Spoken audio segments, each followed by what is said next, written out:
Hey everybody, it's Righteous Freed, starting a state of the account for my weekly and monthly updates. Gonna go over plans for the future and who I'll be drawing for and such. I'm just gonna jump right into it right now. We're gonna go over the weekly draws I just got. Check out the video right here to show what I pulled from there. Got some amazing accessories if you want to watch it for yourself. Really quick though, not too much good. I got 2 juggler plushies today. I was so surprised.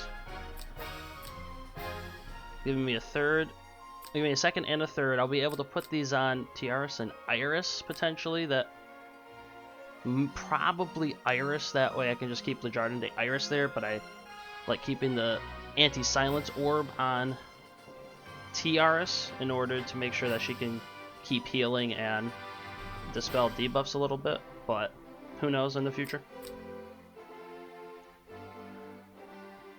Those were the highlights. I got another Slayer's emblem so I can put that on somebody, but overall, like Purgatory, Alderstaff, nothing too great otherwise, nothing stand out. What I'm really needing is some more last rites. Let's see.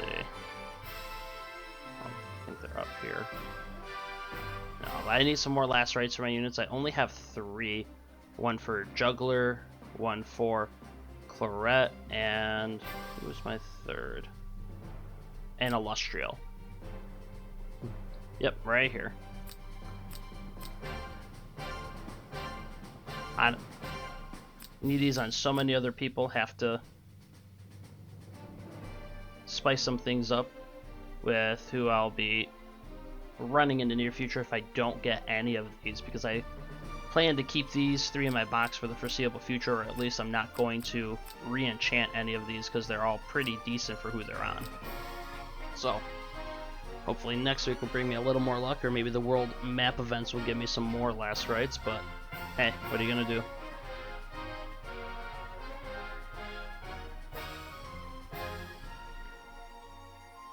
Besides that, just more last rites. I need more Tenyo's headdresses. Haven't gotten those in a while. Only have 2, one for Tiaras, one for Iris. So getting some more of those, place them on like my Weiler and some other supports like Florentia in the near future who I'll be running. That would be nice. Just gotta keep the fingers crossed there, right? For Dragon so far, again, nothing good. Everything was ored down. So far today, I only got an assault headgear from Fire Dragon. Hopefully, Thunder Dragon this Wednesday will be a little better. As you can see, I've got quite the plethora of base equipment I have to make use of, but hey, if it works in Apex, it works. Alright, next we're going to be going to the training grounds. Going to go over who I am currently building up and which nodes I'm going to be focusing on in the near future. Right now, my main priority is in the cavalry training ground. I'm trying to get Mechanical Knight here up to 10 because I want to be able to use it with Leonhardt and potentially Lanford. I might throw him in there, or just Leon, not Leonhardt. I believe while he's not as strong as the Bone Dinos, being able to go over 2 spaces is going to give him a lot more mobility when I use him in Apex. And he's also going to be perfect for when Werner comes out in the future with Hilda. Being able to move 10 plus blocks and then bypass guard and just kill a squishy, he's going to fit perfectly into my box for what I want to do in the near future. More on that a little later. After that, I'm going to I might finish up the rapid route. Haven't used a lot of flyers in here because I keep thinking they're going to use Stone Colossus to counter me, but they don't, so might just stick with that. I'm not going to be leveling this up, the ultimate cavalry training, until I get some of the other training grounds built up. It's so much investment for just a 1% increase. It's overall not worth it in the short run. So probably gonna go towards the archer training grounds first before I go into that anymore. Other than that, I have just about everything else maxed out. This is great for if people are staying together, keeps them built up. I might, maybe build dragoons that way. Elwyn has a different cavalry class to use instead of just unicorns. Like if it's on a map that doesn't have grassland, mountains, or forests, or not enough to make unicorns good. Because I'm noticing that since they don't get the increase if you're not on those, it's making it harder for him to kill other people. And Steelwing Warrior was giving me more success when he was in a Lancer class, so a little more testing, but having that forward movement with the first strike is going to be very key to Elwyn, as everyone knows, so that's why I probably am going to build up Dragoons for him. That way he'll still be able to get that forward movement and kill somebody. They're not the best, it's to have that increased attack and defense is better than not having that increased attack on the unicorns at all. And if you're already on a level that has mostly, plain type surfaces and doesn't have, terrain impediments, you won't have to worry about using these as opposed to unicorns anyway. And besides, they fit with so many other people here. But that will be in the far off future if things don't change, or if I just randomly get a bunch of the resources for him as extra. After that, in the Archer and Assassin training ground, where is he? Right here. Once these Illustrial troops, that's basically just what they are. Once these become available, I'm going to be building these up for Illustrial. Been using her recently, and I'm just in love with using her now. Being able to bypass guard and then retreat a little bit is actually giving me a second way to secure victory here besides just tank busting.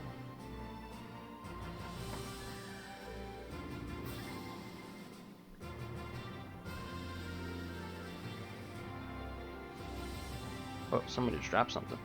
Anyways, after that I'm going to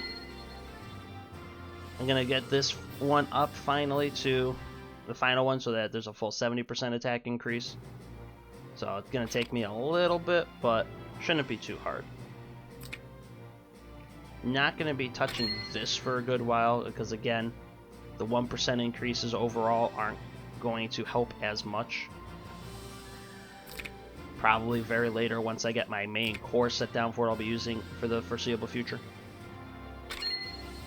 In the Holy and Demon, there is not too much that I'm going to be using from here because I already have these two max out for Demons and Mages, which will give them increased stats. That way, when you're battling against enemies with buffs, which you're 99% of the time going to be doing, they're going to get those increased stats.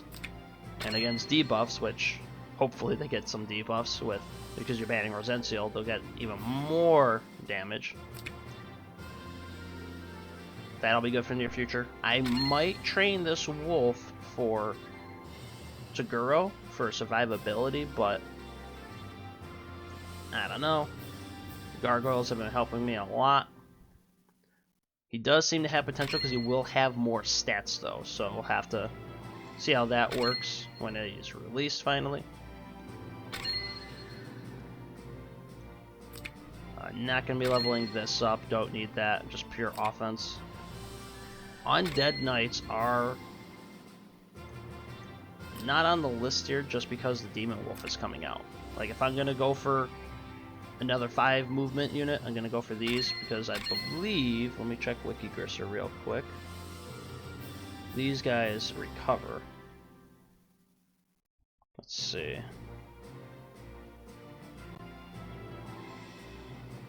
Yes, after battle or after taking action, restore 20% of the soldier HP. So that's really good. And when soldier HP is above 70%, attack plus 40%.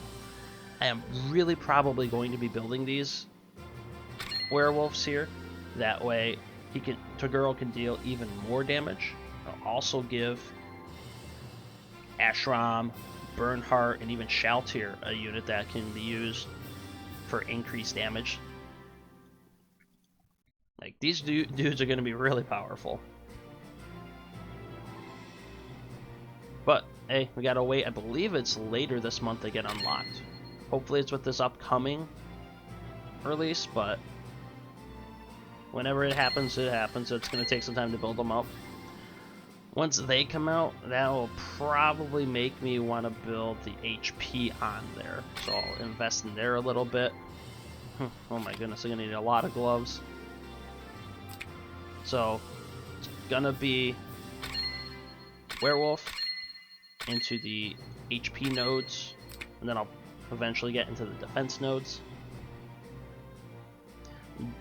Not going to do Redeemer. I'm not using Ledin or Chris, so it's not going to be useful for me, even though they are for everybody else. I don't use Shrine Maidens because for all my other units, I just need more healing or debuff dispel, because that's why I have the Forest Priest here for Weiler and then Florentia. That way, when they're using their abilities, they'll be able to just dispel all those debuffs, keep me against AoE teams healthy and happy. For Flyer, I very maybe might put 1 or 2 more into here to get to the 4% because of how many Flyers I do use, but with how it's changing now and there's going to be other units besides the Flyers, like I'm not using Dragon Troopers, it's very limited. Like you're going to be wanting to use probably Gargoyles for Altamuller because he's going to be standing still in his new SP class in order to deal the damage, and Cherie, I just don't feel that these are going to... You have to be attacked in order to get the mobility increase. I don't feel these are worth it. Gargoyles are just going to be the best for Cherie, Ashram, and anybody else here. So, not investing in that. Already got Angels, got Gargoyles maxed out. Not gonna... I like this at 9% right here. It doesn't require too much investment. Gives you a nice little bit of damage decrease. Might save your soldiers a little bit. But other than that, like I don't use Holy Pegasus because they don't deal extra. They don't have extra damage. But with the Lizardmen, Alfred is getting his 3C in a few months, or it might be 6 months from now. When it gets closer to there, I'm probably gonna be building him up because he'll be able to make the area around him water, and I'll be able to give him Apex Boots and make him have 9 base movement with his ability to mitigate 5 squares. So, it's going to be pretty neat. Vyrosh is getting his 3C later, I believe. Let's see. Yep. And with Vyrosh and his 3C, probably do a video on him later, because in the very distant future I'll probably build him up because he'll have more survivability. But he basically makes everything around him water once he dies once, and then when he's attacking or enters battle, he's immune to fixed damage. That way you don't have to worry about dying from something like Ragnarok or anything else that happens before a battle's completely over. That way it doesn't waste one of his lives. It's going to be pretty neat with him. He's going to be a big annoyance, I feel, so there is some maneuverability with him, but it's going to be a toss-up. It depends on my pulls in the future and who I get, because I do plan on building SP Altamuller and SP Sigma. Alright. For Lancers, it's going to be a big investment to get this attack up, because right now I don't have Brenda. Probably once I get closer to Brenda being complete, I'm going to get these up there, because she can use Amazon Champion. So that'll let her slay anybody. Like if there's any Landiuses still in cavalry class, give her a one-way ticket to slay them.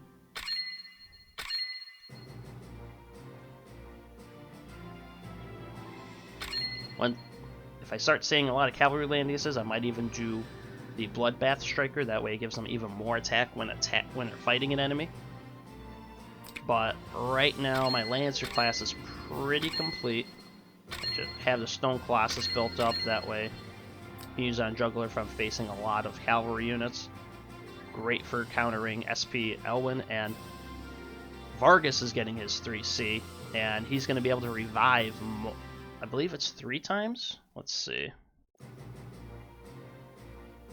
can always just go to WikiGrisser and check that out. Yes, his 3C. After activating Revive effect and talent, gain Tenacious. If there are allies on the map, they will not die. Then will not die when taking fatal damage, instead restoring 30% and reducing your max HP by 35%.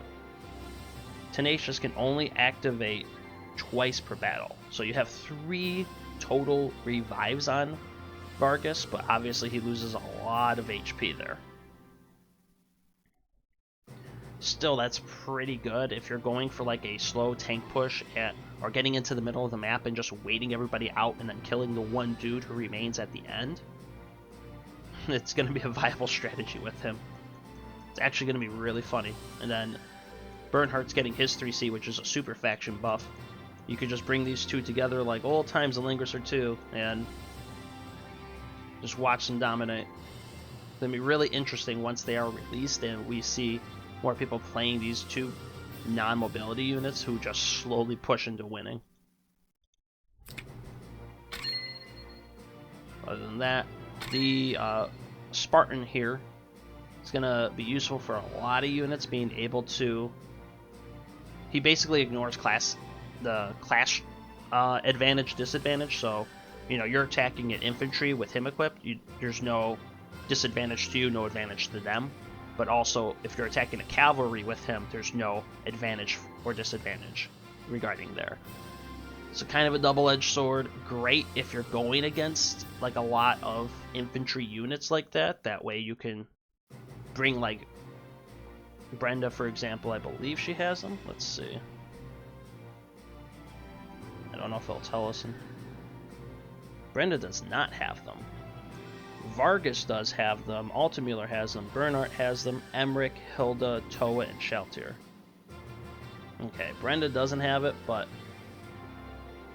So, I see it mostly they can be used for Shaltir, that way she can just ignore class disadvantages if you're going up against a lot of Albedos, that way you can ignore that and still deal plenty of damage. Or if you're going up against Bernhardt, for example. I don't think they'll get too much use because of how limited they are to who can get them. Probably won't build them up at this point. In infantry, with SP Sigma, he just ports in and then it's the heroes attacking directly. I might build Cyborg Vessel once we get closer to there, because he can still have long range attacks and they will be able to attack with everything. Because you use something like Dark Elf Sniper, they don't get to attack farther than that to range. So this is basically the only troop for Sigma, which is why I haven't built it up, because he isn't built up. So probably in another 2 to 3 months I'll start building this up, just so that Sigma has units that'll attack wherever he's from. But in the long run, it won't matter with him, similar to Zerida being able to attack the enemy hero directly, will just make his soldiers irrelevant.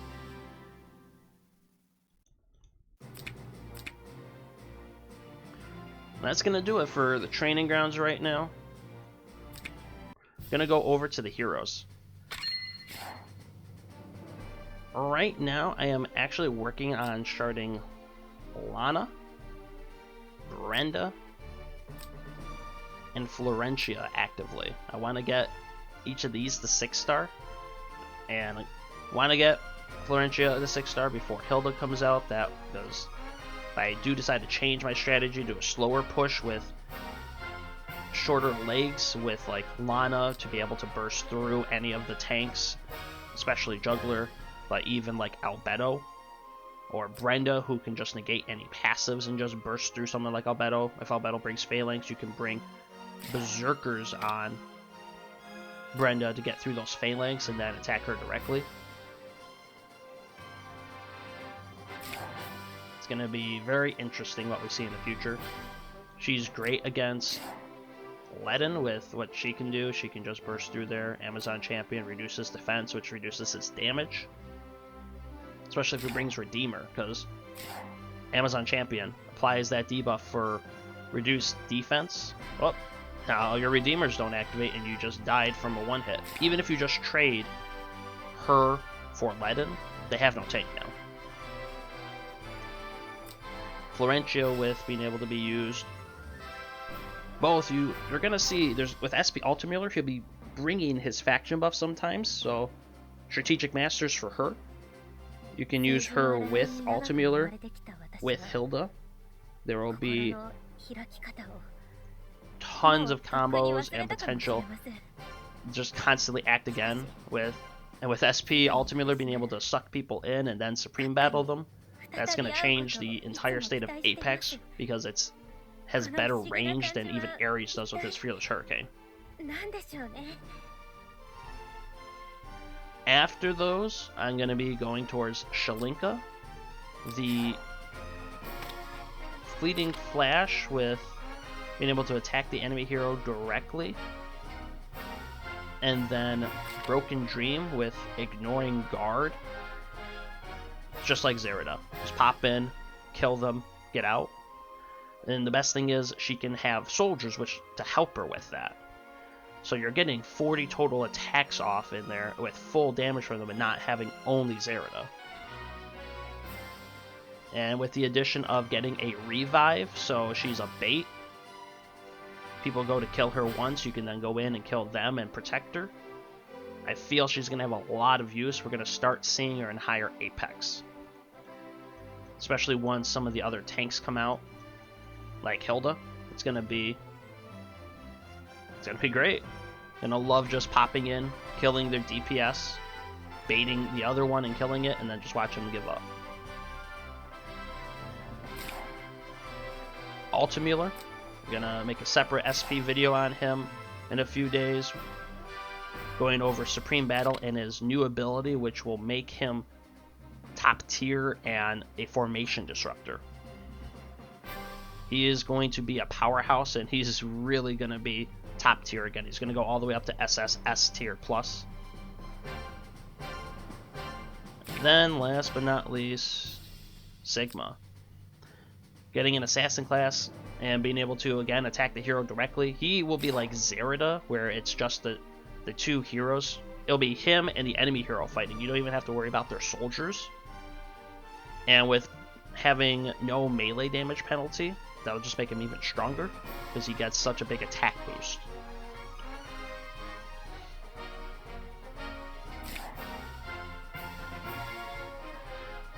So that's what I'm shutting up right now. Lana will be finished this February on the 23rd. Brenda will be finished on the 13th of April, and Florencio will be finished on the 4th of April. So it's gonna be, for Brenda and Florencio, it's gonna be after the Apex season is over. Nothing I can do about that because I changed my mind a couple times about who I wanted to build.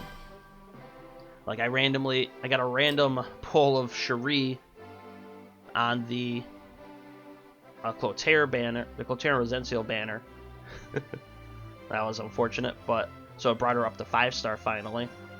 If the voting in the Chinese server gives her an SP class, depending on what they reveal, I might build her up too because she could be even better and get a damage boost in her talent, unlike what she has right here.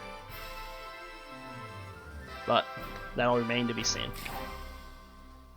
After I complete Lana, I am gonna go towards Shalinka and get her built up. That way for the next season she should be ready.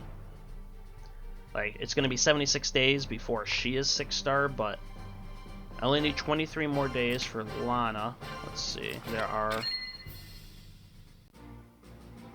there's 53 days in here, so there'll be 30 days. It's going to be another month for the finals, the playoffs, which hopefully I will make this season. As you can see, I'm gold 2, 1735. I've been experimenting a lot right now. Going to start just keeping the same team and pushing through, playing nice and slow.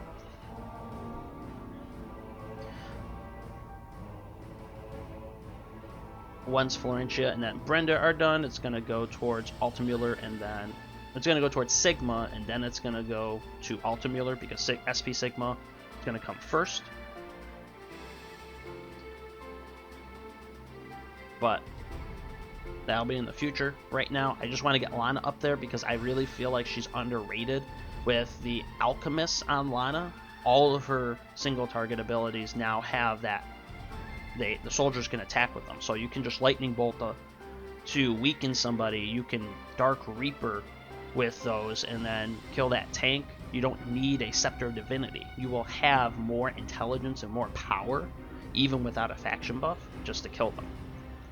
So like you've seen Rachel's do Dark Reaper with the Sorceresses, and from 3 range to do that, but they have lower int. Sometimes they miss it by like a couple hundred HP. With Lana, that shouldn't happen.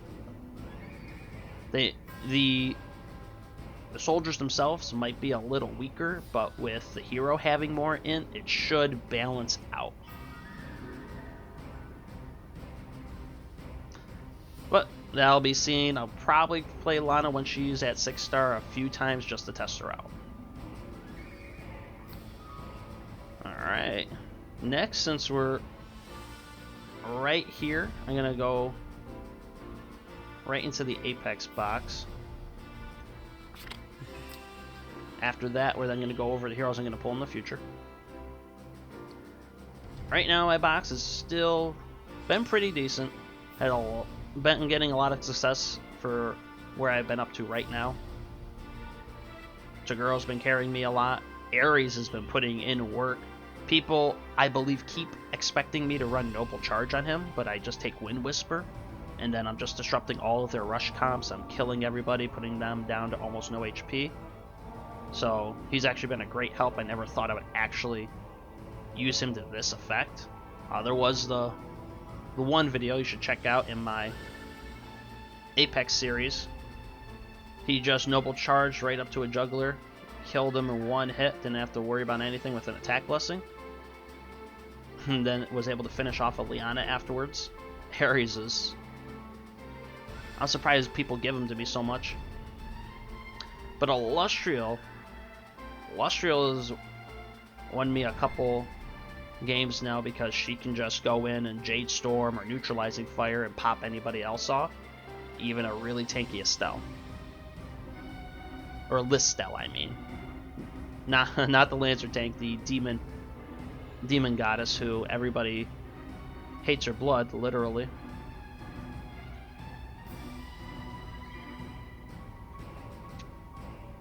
Right now, this lineup right here, these 4 healers are really keeping me good. I don't run Liana because she does not have a damage boost, and she doesn't have as much flexibility. Like, my whole goal is to just get rid of the tank and then go for the DPS so I don't have to worry about AoE debuffs. I have D-Lit here with Sea of Miracles and Gospel for my tank, so I can pop her in there as a half support, half damage dealer. So don't need Liana at that point. I just don't feel I need it. I don't care too much about debuffs because if your DPS is going in and attacking my tank, I'm either already going to lose or you're putting him out of position, and then that just gives me a win. And considering you have to go in deep to get to me because I have so many long legs, you're going to be out of position and I'm just going to kill you. But in the future, I might, depending on when Hilda comes out, I might take Landius out and then take Clorette and Mystery Knight out there because while Mystery Knight has helped me out a lot, there have been a few instances where she comes up just short on a juggler. And that's just because like the map doesn't have the grasslands where I need them. It isn't one of those great maps. It isn't the fortress map in the middle where there's the mountains as well to provide the boost to the unicorns. So Like, I would probably take Claret and Mystery Knight and Landius out, put Hilda in here, SP Altamuller, and SP Sigma. That, or I might, if I do keep Landius, I might take Mystery Knight out and then put in Brenda, just because she doesn't have to rely on unicorns. All of her units just get the attack boost from attacking. So you might just see me changing the box around a few times in the next season just to test that out. But this is what I'm going to keep right now, being pretty solid because everything covers for each other.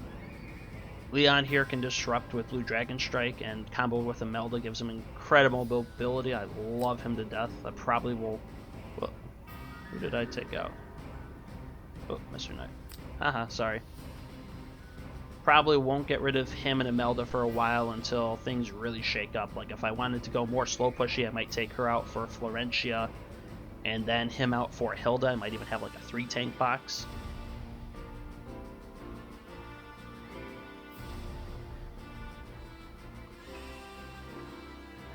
But other than that, right now, solid. For my backup here, I probably need to take Hiei out. I just don't feel Hiei is going to give me the use I need. With Hilda coming out in the near future, there's going to be so many anti-assassins, I just want to stay away from there. Like, I might ban Hilda first in order to play SP Sigma.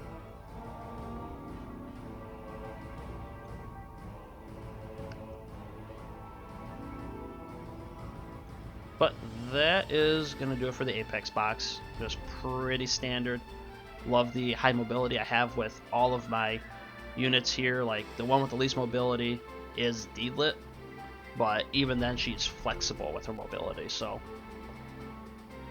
can't hate on that. Giving tons of HP, keeping everybody alive, being able to slow push to victory, always a solid strat. Now, next, for the heroes that we'll be pulling for,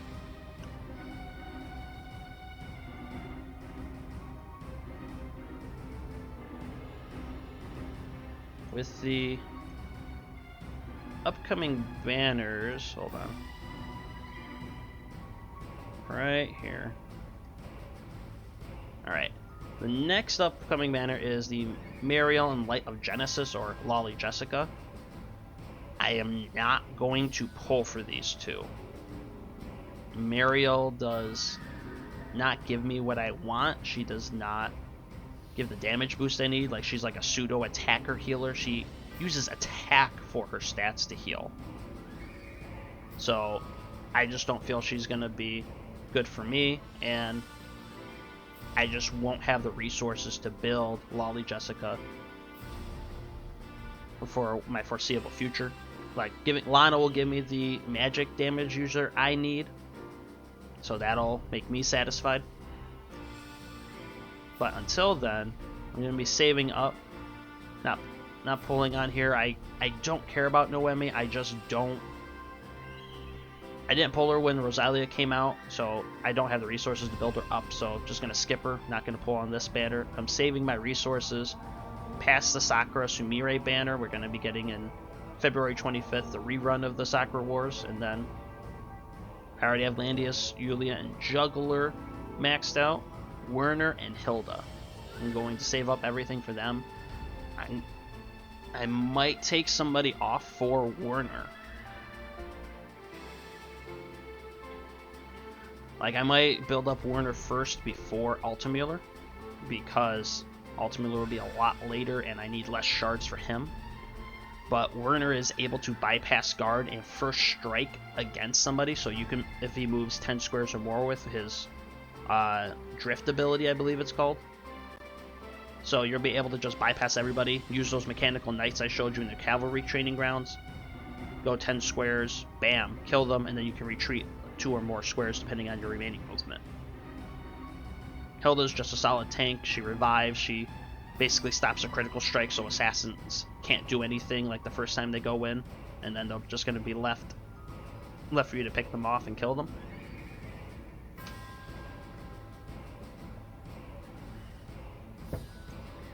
After that, in April, we're getting the Himiko and Wataru banner. Probably going to pull on them since they're limited time, but I don't know if I'm going to build them up right away. Like, I just want one copy of each.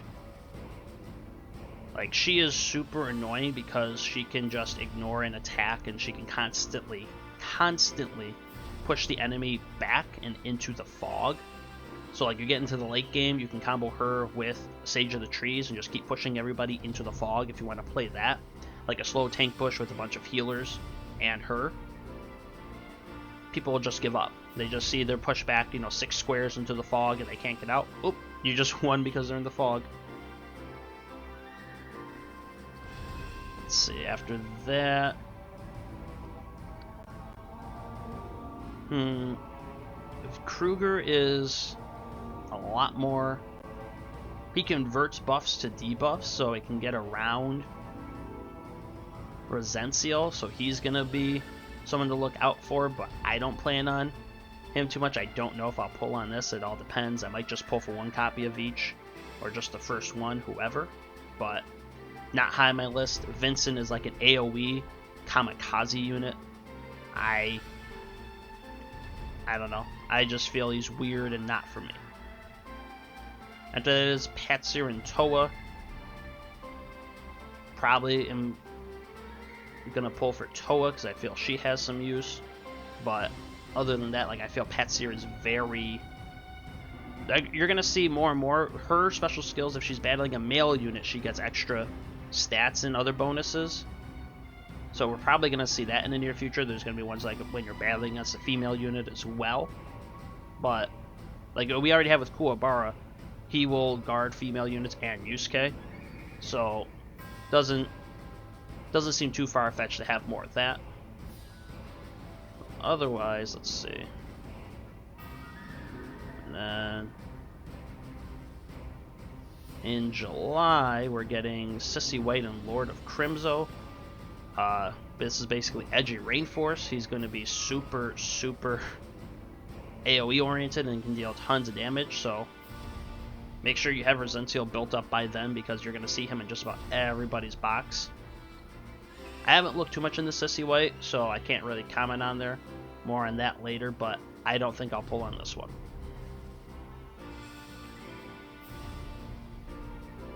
Alright, that's going to do it for the upcoming heroes.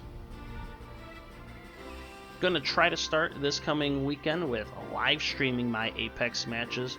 Gonna get into that, and hopefully we can make Langrisser in playoffs. That is going to wrap it up for this update.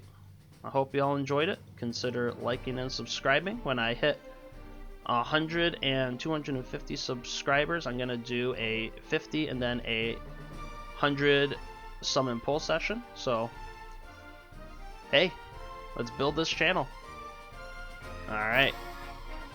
Well, I hope you all have success in your Apex matches. Righteous Freed, out.